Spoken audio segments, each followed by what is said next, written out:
If I may ask you this, to make it clear, when we talk about this methodology of the first three generations that came through Imam Abu Sa'd al-Mukharrimi and Imam Abdul Qadir Al-Jilani, now we are obviously discussing Ihsan, but it was not merely the science of Ihsan.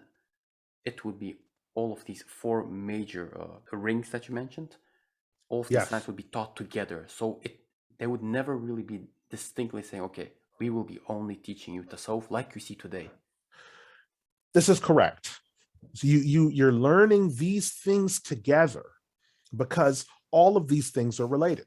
For example, no one could conceive of learning math and only studying the operation of addition while neglecting the operation of subtraction. You have to study all these things. Yes. You have to study the four operations: addition, subtraction, division, and multiplication, because without these, it doesn't stand. But what's happened is people have subdivided this matter to such a degree that they almost see that ihsan is not related to i'tiqad, that i'tiqad is not related to fiqh, Yes. that fiqh is not related to the signs and end of time. So all of these things are related. There's a link between these things. And by neglecting that link or by poo-pooing it, it ultimately puts you in a circumstance in which you are deficient.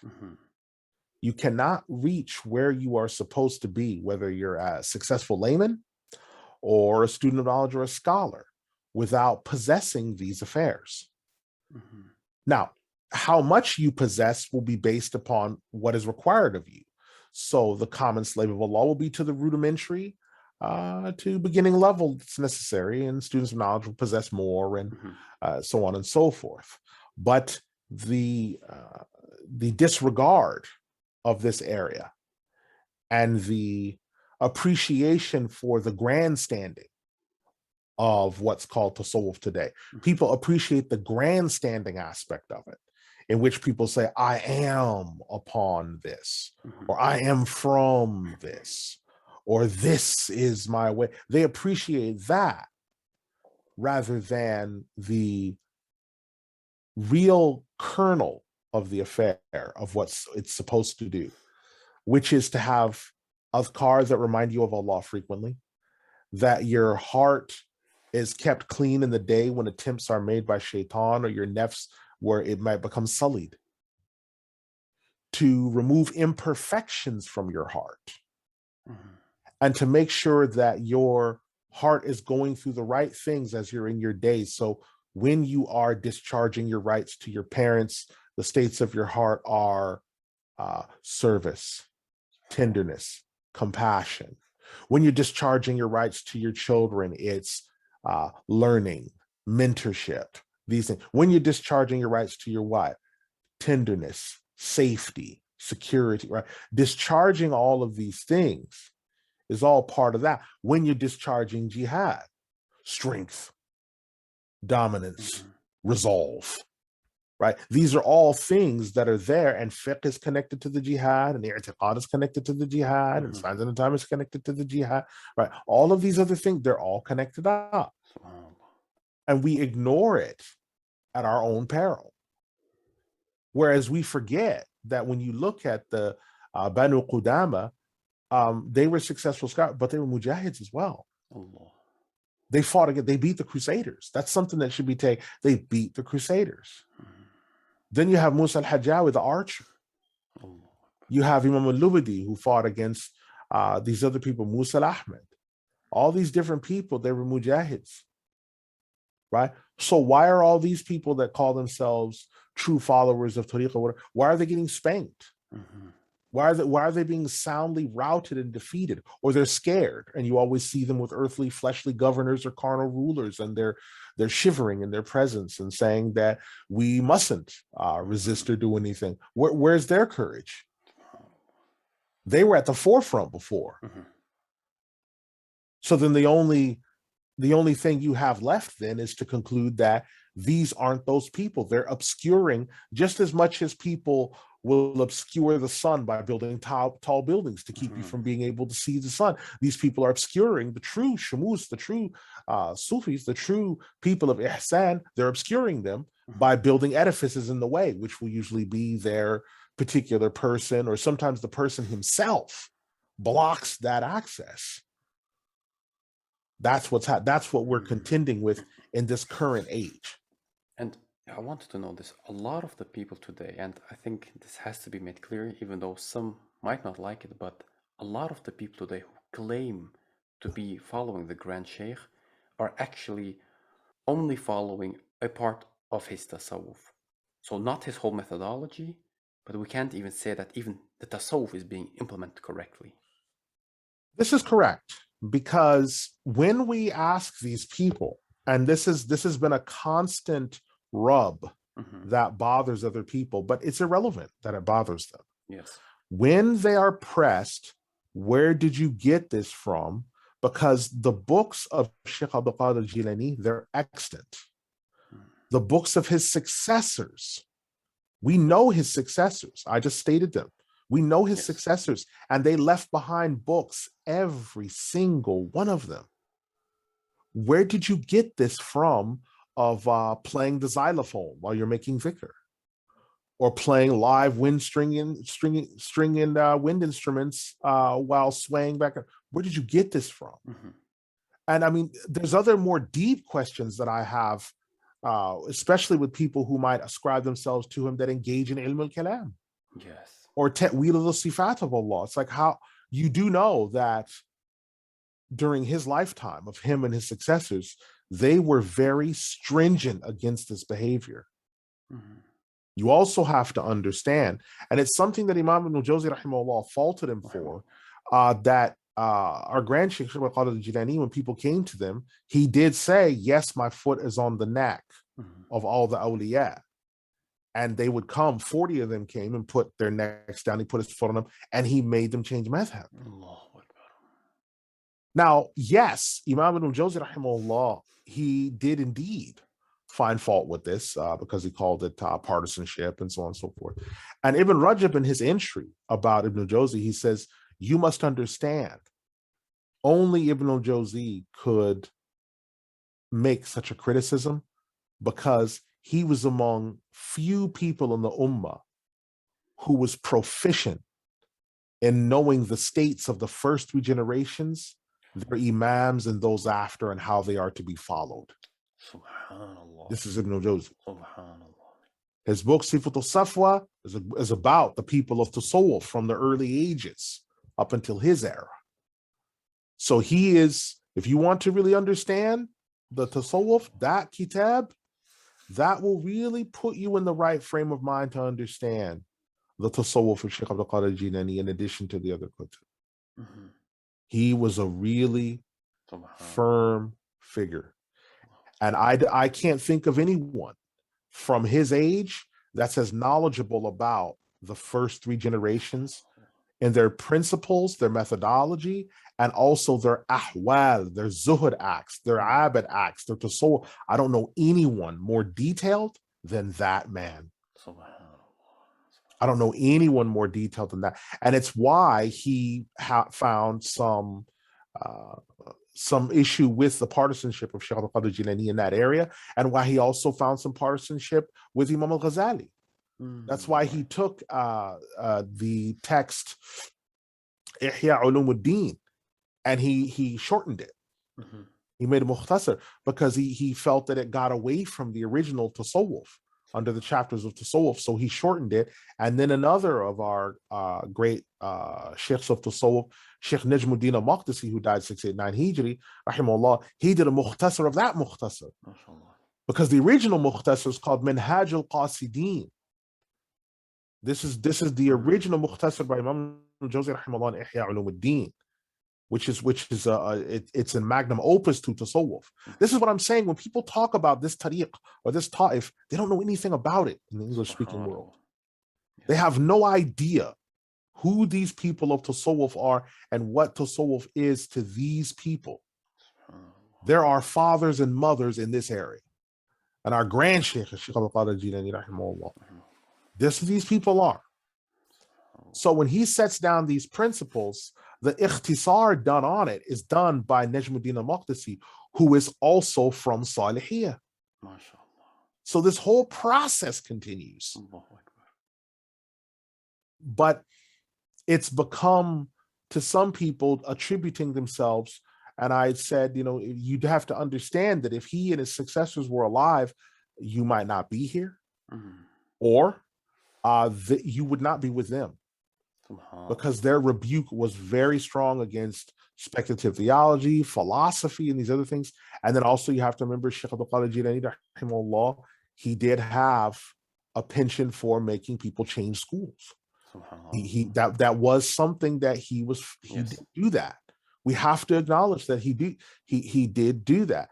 And we see the same thing happening with another one of his students.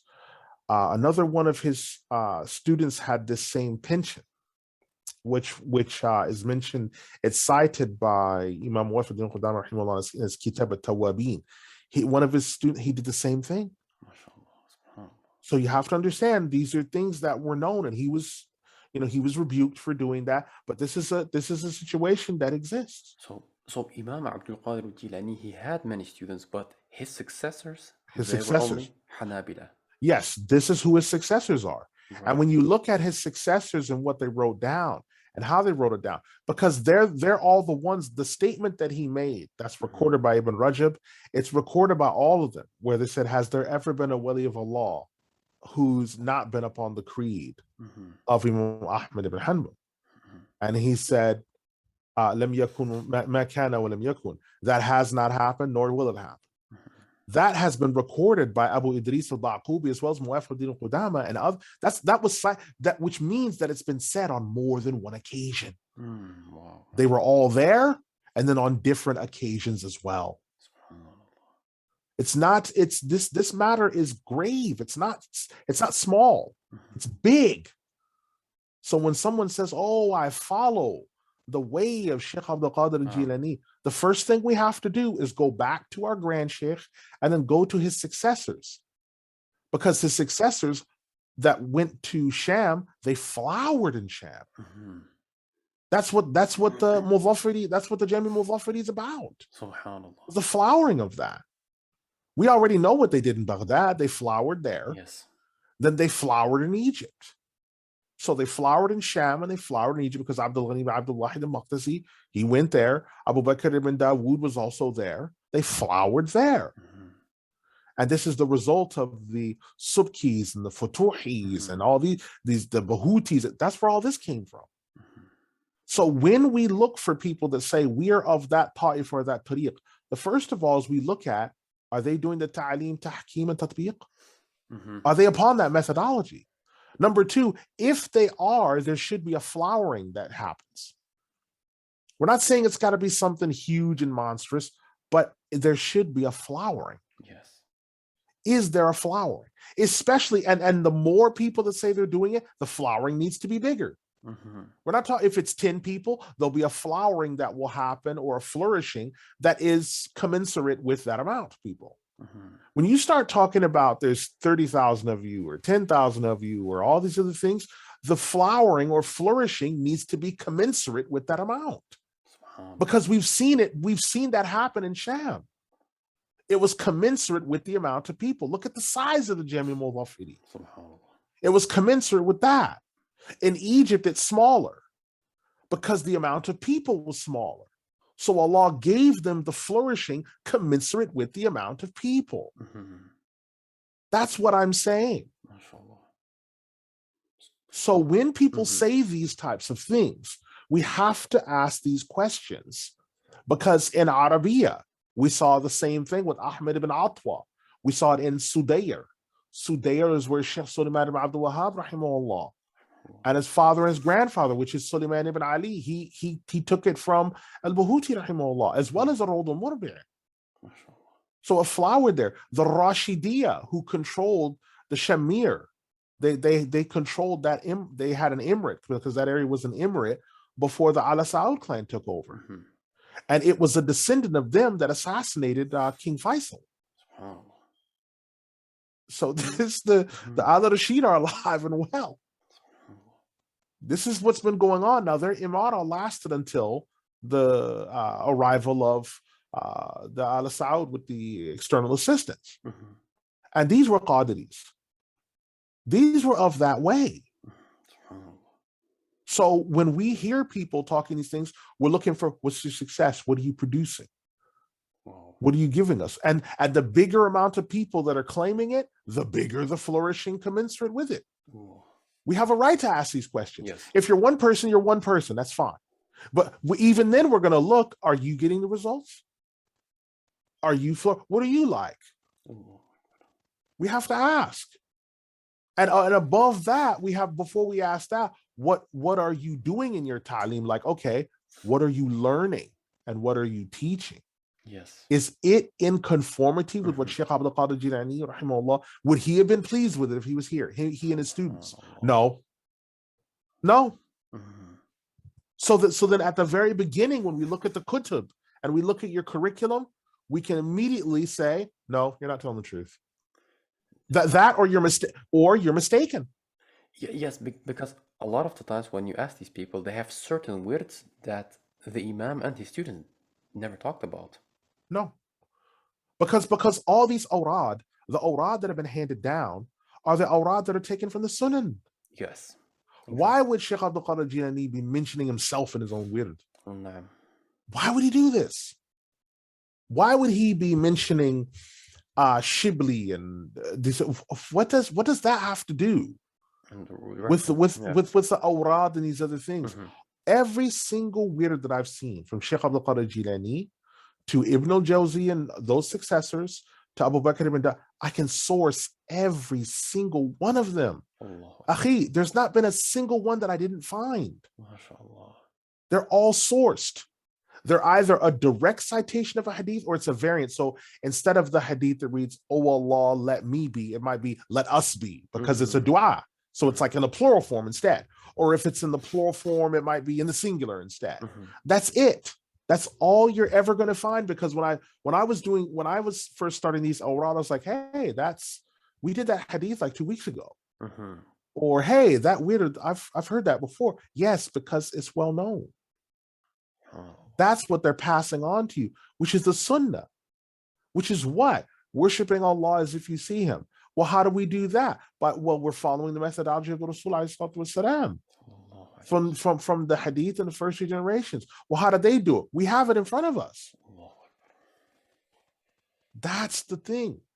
So when someone makes these audacious claims about being connected to Shaykh Abdul Qadir Al-Jilani, rahimahullah, I am immediately hostile and also very skeptical, because you have to ask these questions. Would the Shaykh and his successors be happy? We know a lot about Imam Wafiduddin Qudama as well as Ibn al-Jawzi and other people. Would they be happy to know that people are claiming connection to them today, doing the things that they're doing, how they're doing them, that they would say, MashaAllah, may Allah reward these brothers? That is not what they would say. That's not what and we know that they would. We know there's some other things they would say. In certain instances, the book of Hukm al-Murtad, the ruling on the apostate, might be opened and looked at to consider for some of these people. Some of these people might be exiled. Some of these people might be made to make tawbah from others. There's a lot of things like this that we can for sure say they would have done, because they have no linkage to this imam, not just in terms of these fabricated chains they make up, not just that, those fake and preposterous chains they make up, but also just in terms of his amal and his other things. Yes, exactly. So even if you had that, we still deny you because you're a fool. Because you have nothing to do with these people, because you don't match their do you sleep in a bed? Yeah, well, they all slept on floor. Shaykh Abdul Qadir Al-Jilani and his successors, they all slept on floor. All my teachers sleep on floor. Every teacher I had slept on the floor. I went up to clean their room because we were assigned tasks at times. If you went home with him to do some additional studies or whatever else with either one of them, you had to be assigned tasks. So with other kids, I was assigned a task. So I'm vacuuming, doing my thing. And I go upstairs, there's a bed and there's like a mattress on the floor. Subhanallah. It's like, whose mattress is that? It's mine. Subhanallah. My wife needs to sleep in the bed because she's pregnant or whatever else. That's fine, but I sleep on the floor. Now, where's that coming from? Well, you go to the Hadith and the Sahih Imam Bukhari of the Rasulullah sleeping on the floor. Allah. Omar comes to him and says, "Oh, Messenger of Allah, look at the rulers in Persia and Rome. They're sleeping on fine beds of brass and gold, and here you are sleeping on the floor with the marks from the matting on your back." And what was his response? He said, "Oh, Omar, don't you know those things are for them in this life and for us in the akhirah?" That is Qadiriyah. That's what we're talking about. So when people make these obnoxious claims, we have a right to ask. We have a right to ask, especially the more bold and audacious the claim, the more bold and audacious is the cross-examination. Yes, indeed. Because you're making these insane claims. Do you wear the amama and the clothes of the sunnah that they wore? Do you carry out the sunnah of the izar? That's something that was emphasized, like wearing the izar was emphasized by them. Why? Well, it goes back to the sunnah, doesn't it? The amama, the stringency on the amama was stressed. Why? Because it's a sunnah.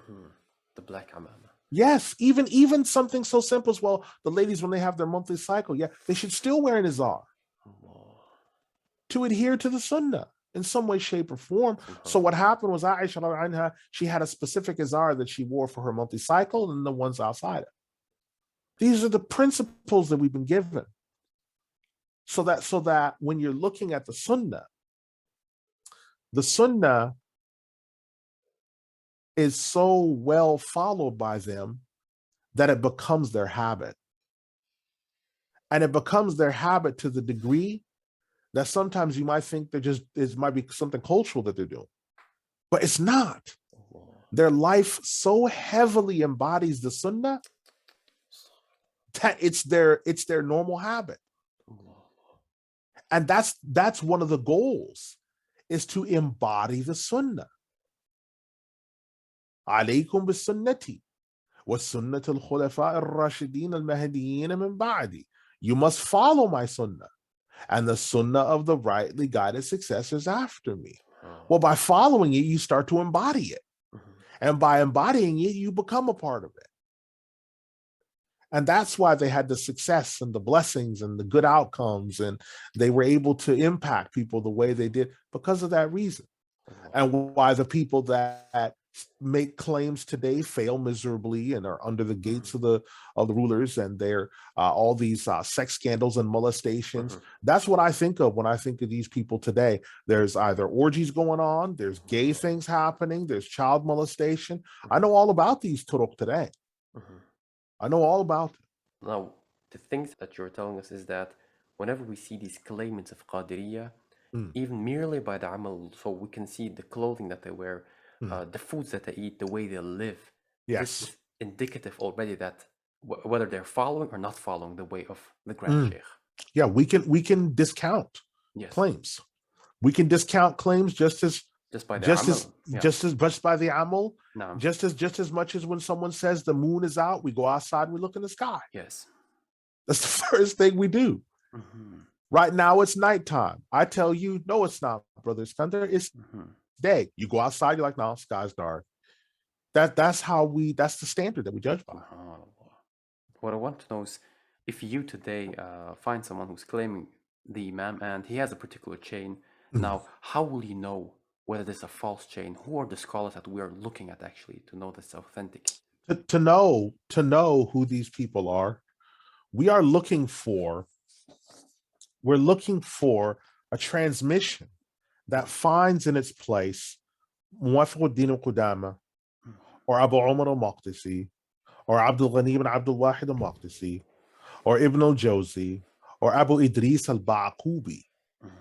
We're looking for something that finds this, because this whole way, what he set up and laid out, in the knowledge that he passed on, because these were people, they were also present the last days of his life where he rehearsed all of his knowledge in 40 days, some say 80. So he rehearsed it all. These people. So we're not talking about the fiqh that he taught Abdul Razak or that he taught Abdul Rahim. We're not talking about that. His sons. Yeah, we're not talking about showing us that you might be related to him, which there's lies about that because most of those people are liars. But that's another that's another discussion for a different time. Well, we can say that they were Hanabila and they were his students. Yes, people. Yes, there's no argument about this. No doubt. But when you start talking about successorship, those who were there that rehearsed his knowledge with him and were told, now go do this. It's different. Right. It's a different thing. Yes. So when you look at Imam al-Bukhari had many different people around him studying hadith, but we know Imam al-Tirmidhi was his successor because of the relationship and what's understood from that. That's what we understand. And that's how we also know from reading Tabaqat and other historical literature that at the time he started writing Jami' al-Sunan that he had changed madhhab and everything. We know this by looking at that. This is how we understand. So these are the things we're looking for when people quote and say, oh yes, we're coming from the way of Shaikh Abdul Qadir Al-Jilani. We immediately want to know this, where this is from. We want to know that these people that we're talking about actually met. Because sometimes they quote people and we know by looking at these people didn't meet. We can tell certain people, they didn't meet because we know what classes they were with and who they were recipients of. These people didn't meet. And it's easy to know. We know that, no, that wasn't transmitted to that person. Because we know in every science who transmitted what. Yeah. Well, Qutb would transmit. No, this person, he didn't transmit to that person. So these people today that are saying they're connected to this and they're connected to that, they have more, when they do this, they bring more questions. And every time they answer it, they bring more questions. Because it causes, their answers cause more questions to be brought up. Well, wait a minute, hold on. How did you get here? And how did you get from here to here? And why would you be linked from here to here? Like, we know a lot about Shaykh. I mean, Imam al-Tazifi has given us a huge amount of Shaykh Abu Qadir Al-Jilani's lineage. Like, we know the first person in his family that was Shafi'i, like the very first one, because there was one in his family that was following the Shafi'i fiqh way down the line. It was like in the year 890 or something like this. We know every single person, what they did. If they diverted in a way, like one of his grandsons, Ruknuddin, who wound up getting Imam Al-Jawzi rahimahullah put in jail. Ruknuddin was a Shiite. It was one of his grandsons. We know all of these things about him. So for someone to make these audacious claims, it has to be questioned. And it has to be met with a level of healthy skepticism. Because they have to establish that that is the case. You don't have to prove the negative. You have to prove the affirmative. That's the principle of how things work in life. You have to prove the assertion. You don't prove the absence. You don't ask someone, prove to me that you're not purple inside. No, you have to prove the assertion, not the negation. I also wanted to ask you, you mentioned about the branch of the Qadiris being the Khalwatis. Now, there's also another branch of the Khalwatis that you find in Al-Azhar and in other countries as well. But how do we differentiate? Is it specifically coming from the Hanabila, the one we're talking about, as being a direct branch? Alhamdulillah. Okay, the Khalwati, most people are familiar with them through Mustafa Kemal ad-Din al-Bakri. Siddiqui. He dies 1134. Rahimahullah. He's around the same time as another big Imam, al-Mawahibi, rahimahullah, from Damascus, who writes the Creed books and such. there is a linkage between these, the Hanabila and those people. There's a linkage between them. But the Khalwatiyya practiced by the Hanabila is different to what later evolved from a Siddiqi. Because if you look at the kitab that he wrote on his wirds and things like this, it's a lot of it falls in line with what we have. But what we see today's Khalwatiyya, like for example, the ones in Al-Azhar for the most part are fairly stable. But the Khalwati in other areas of Egypt and other places, they're not very stable in terms of their methodology and the things that they do. So there is a relation between them, because Muwahibi was alive at the same time as Siddiqi, and other sheikhs are Khalwatiyya. Ahmed ibn Atwa is said also to have a link to them, as well as other imams like Shawaiki is said to have a link to the Khalwati, and obviously Imam al-Khalwati from al-Bahuti's relation, they have a link to them. So there's no doubt about this, right? So there is linkage. Before I proceed asking some specific questions, I just wanted to make one more point on this whole methodology of the Grand Sheikh that we just discussed, so that people understand it correctly. When we talk about the Ihsan of Imam Abdul Qadir Al-Jilani and the first three generations, we're not merely talking about just Ilm al-Ihsan, but we make it clear the Ihsan or the Qadri Tariqa, it is referring to the complete methodology, not just one science. This is correct. And one of the great examples of this is to look at Al-Ghunyah. Oh, yes. طريقة طالب العلم. This book has within it all four rings. Yeah, subhanAllah. That right there gives you a really good picture of what the Grand Sheikh Rahimahullah had in mind. SubhanAllah. The creed is covered. It's the beginning of all affairs. It's the first of the affairs in the kitab. Yes. He goes through the fiqh and the affairs connected to that.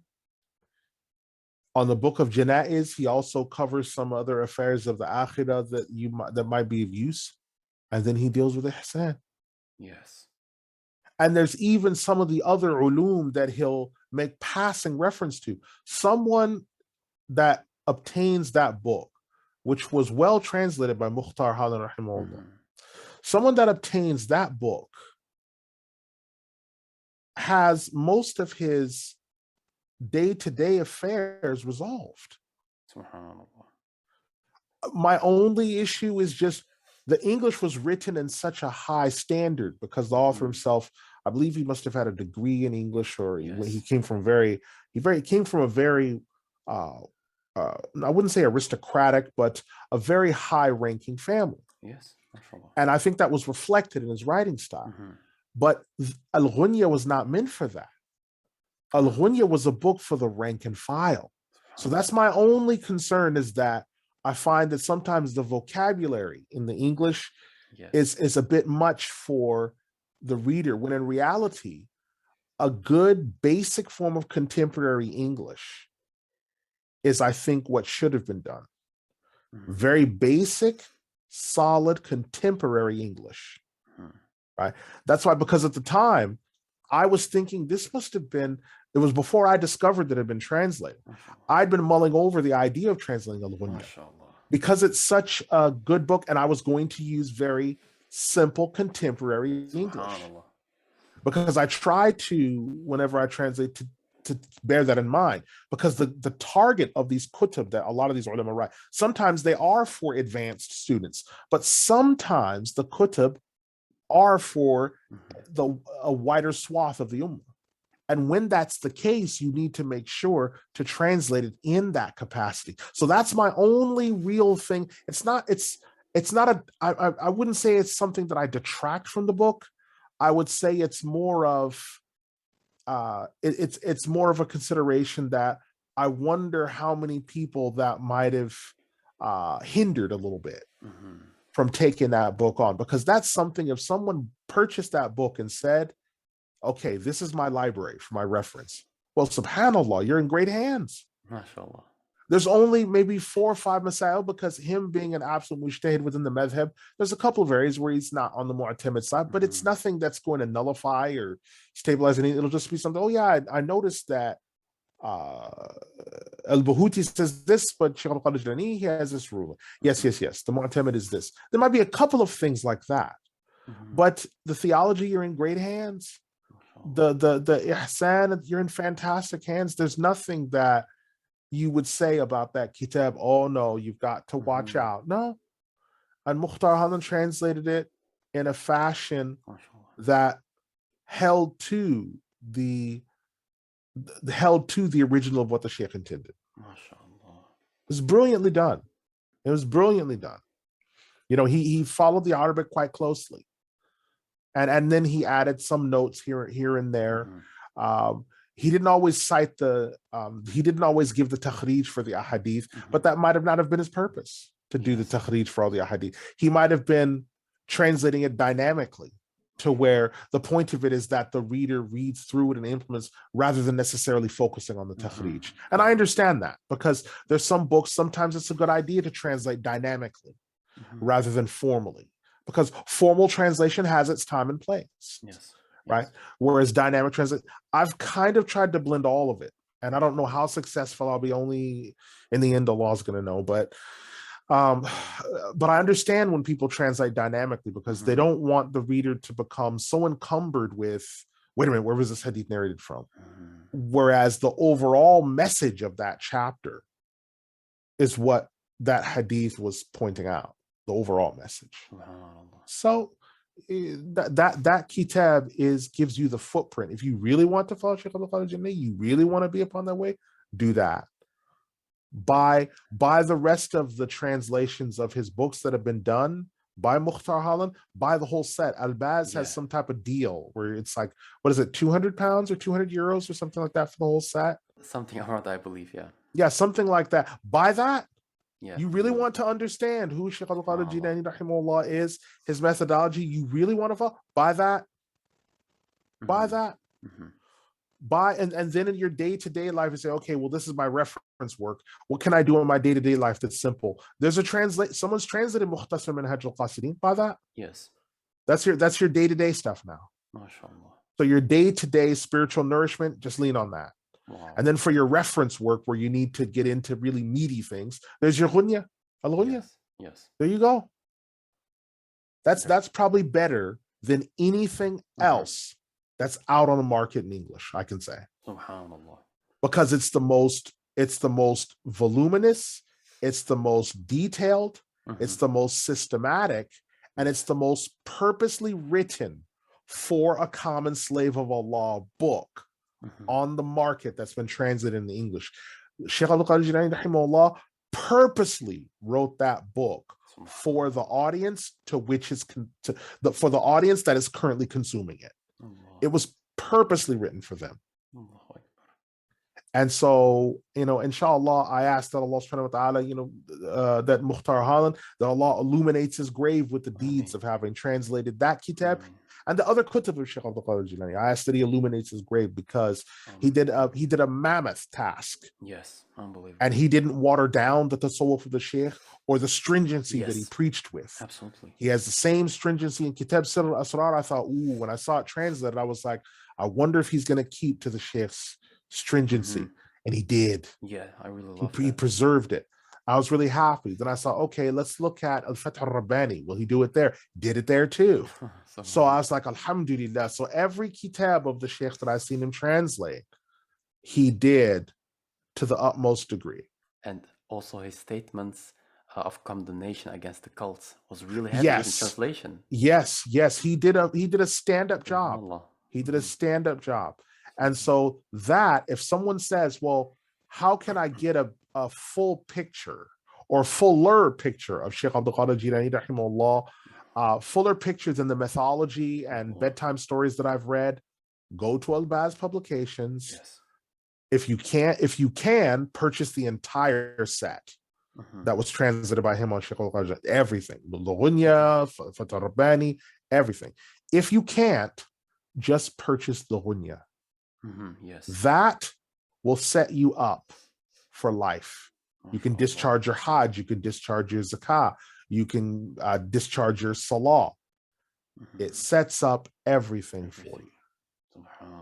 That is what I would say.